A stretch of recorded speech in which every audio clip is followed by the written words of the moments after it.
नमः शिवाय। सावन मास की शुक्ल पक्ष की तृतीया तिथि को महिलाएं शिव पार्वती का विशेष पूजन करती है। उसे हरियाली तीज कहा जाता है। देश के बड़े भाग में यही पूजन आषाढ़ तृतीया को मनाया जाता है।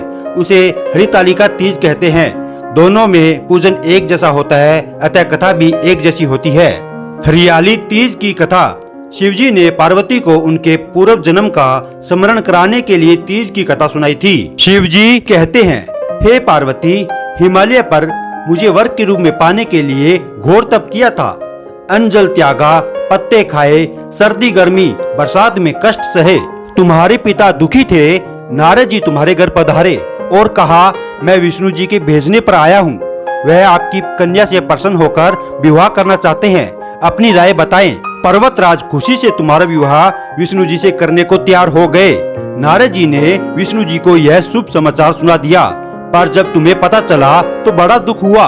तुम मुझे मन से अपना पति मान चुकी थी। तुमने अपने मन की बात सहेली को बताई। सहेली ने तुम्हें एक ऐसे घने वन में छुपा दिया जहाँ तुम्हारे पिता नहीं पहुँच सकते थे। वहाँ तुम तप करने लगी। तुम्हारे लुप्त होने से पिता चिंतित होकर सोचने लगे, यदि इस बीच विष्णु जी बारात लेकर आ गए तो क्या होगा। शिवजी ने आगे पार्वती से कहा, तुम्हारे पिता ने तुम्हारी खोज में धरती पाताल एक कर दिया, पर तुम न मिली। तुम गुफा में रेत से शिवलिंग बनाकर मेरी आराधना में लीन थी। प्रसन्न होकर मैंने मनोकामना पूरी करने का वचन दिया।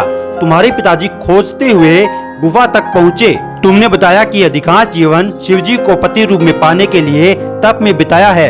आज तप सफल रहा।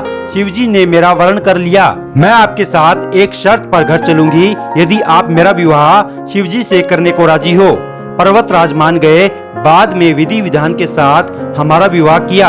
हे पार्वती, तुमने जो कठोर व्रत किया था उसी के फलस्वरूप हमारा विवाह हो सका।